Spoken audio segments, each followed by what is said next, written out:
everybody. How we doing? Guys, give it up for all the great speakers today so far. All right, this is harness engineering is not enough and why software factories fail. And we're gonna click, maybe? Oh. Oh, that's way too many slides. Hold on, guys. Okay. So we're all racing to put AI coding into production.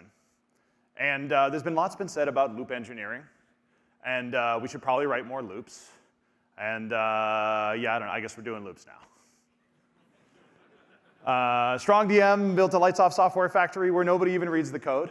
And the prevailing narrative is we should just spend more tokens. You are the bottleneck.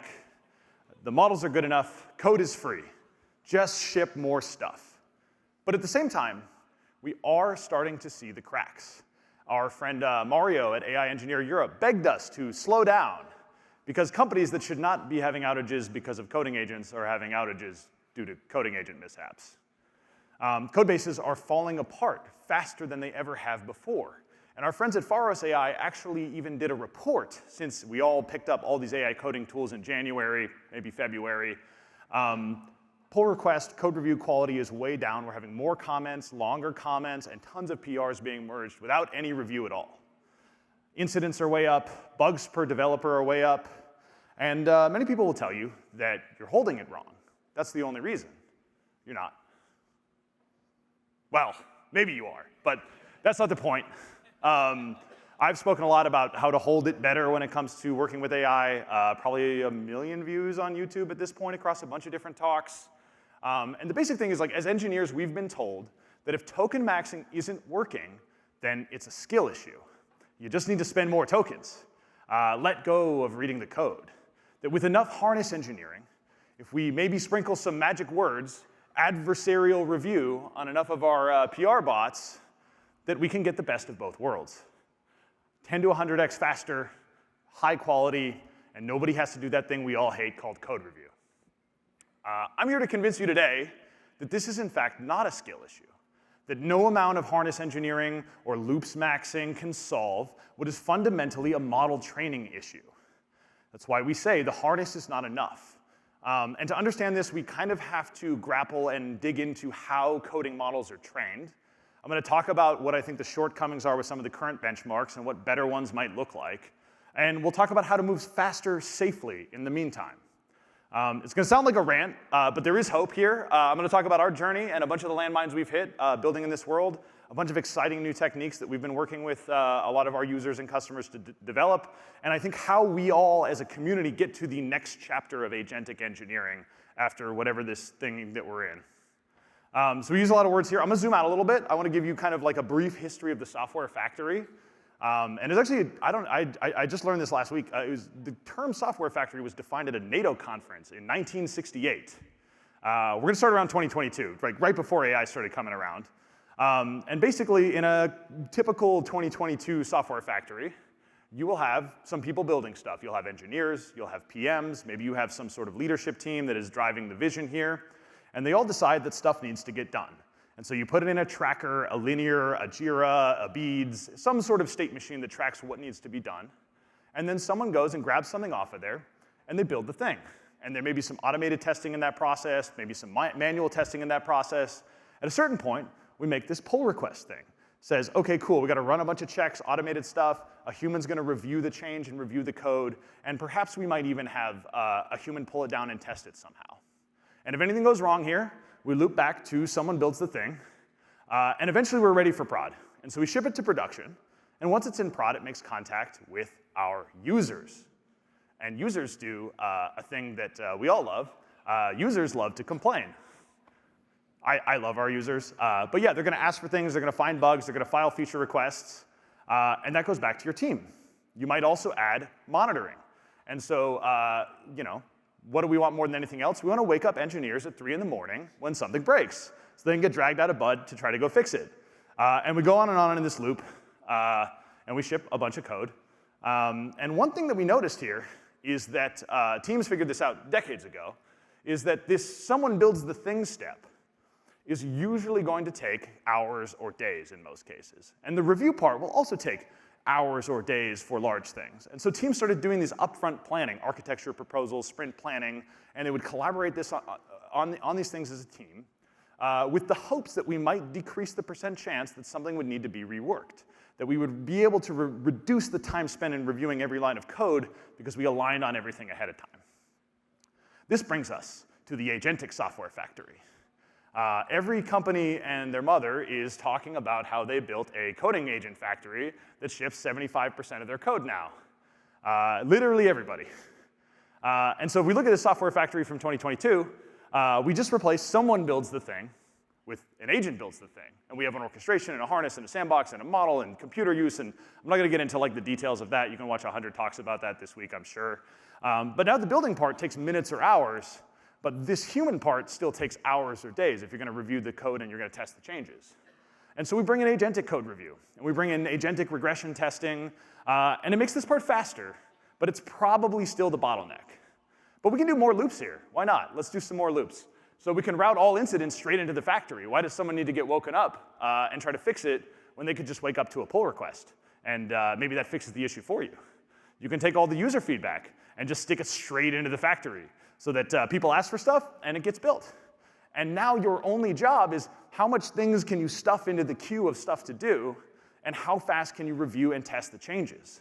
Which brings us, of course, to, I'm sure you know, the lights-off software factory, where basically Dan Shapiro coined this is we no longer read the code. We say, you know what, this is going great. That code review thing, no thanks. We're just not going to do that anymore. And we invest into all these other parts of the system. Your testing, your monitoring, your rollout, everything else. We just write more code and build those systems better.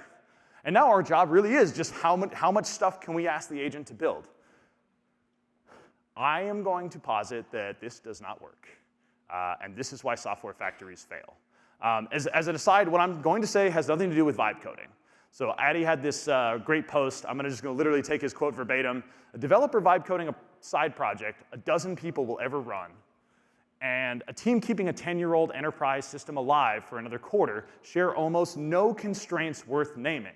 And most of what you hear on the internet is one of these groups of people telling the other group of people how to live their lives. So if you love vibe coding, please go on. At Human Layer, what we care about is how do we help people solve hard problems in complex code bases. We use the word brownfield a lot, which historically has meant like some 10-year-old Java thing. I actually think agents really start to struggle after maybe 3 to 6 months, especially with the pace at which we can ship now. You can ask me how I know this, and I will tell you that it is because in July 2025, we tried this. We went full lights off, and if you have tried this seriously for a number of months, you probably found at least one issue that the agent couldn't solve. Even with your most advanced prompting, you do research, you do reproductions, you have to go and dig into that code base that you stopped reading 3 months ago to try to figure out what's broken. And in the meantime, your site was down, your users were pissed, and if you were like me, you were probably miserable reading all this slop code that you let slip into your system. And what I want to get to is basically, models have a shortcoming. They can't maintain and improve code-based quality over time, not without a decent amount of human steering. And when I say maintainability, I'm basically talking about issues like it becomes really, really hard to make a change in one part of the code base without breaking other parts of the code base. This is Martin Fowler's shotgun surgery, textbook code smell. I'm not going to say much more about maintainability. There's a bunch of books that you can go read about it. In fact, John Osterhood is actually here speaking this week, so you can go ask him in person about the philosophy of software design if you want to. But it brings us to this question of like, why can't models do software maintainability? And you may also be saying, but Dex, surely the models have gotten much better since then. They've gotten better in some ways, but they're still about the same in others. If you want to solve one-off problems or vibe code a new marketing site, yes, they got way better since 2025 and 2024. But as far as improving code-based quality, I think they have not gotten much better. Now, I cannot prove this because there are no good benchmarks for a model's ability to maintain code-based quality, and I'll get into like where we're going with that. But if you've worked with coding agents for a while, a lot of people are posting about this. It's just like, you probably have this vibe that they generally make things worse over time and make the code base harder to work in. And to figure out why this happens, I want to zoom out to the first great coding agent. Why did Claude Code go from nothing to 4 billion, and I think now they're at 9 billion in revenue in under a year? because they were great CLI agents before Claude Code. You had Aider, you had CodeBuff. There was a bunch of tools in this category. They had all the same tools, read, write, edit, grep, bash. So what was the difference? The difference was that this was the first time that a model lab trained a model against the harness that they were going to distribute it to users in. And it got really, really good at, this is just some of the tools, but it got really, really good at calling these sorts of tools in an agentic loop. In fact, the OpenAI team did a talk in November about basically if you are a harness builder and you don't own the model weights and you can't RL the model in your harness, you will always be at a disadvantage compared to somebody who owns both the model and the harness. And I'm going to cite a couple slides from my buddy Calvin French Owen, who was a MTS on Codex during the initial launch.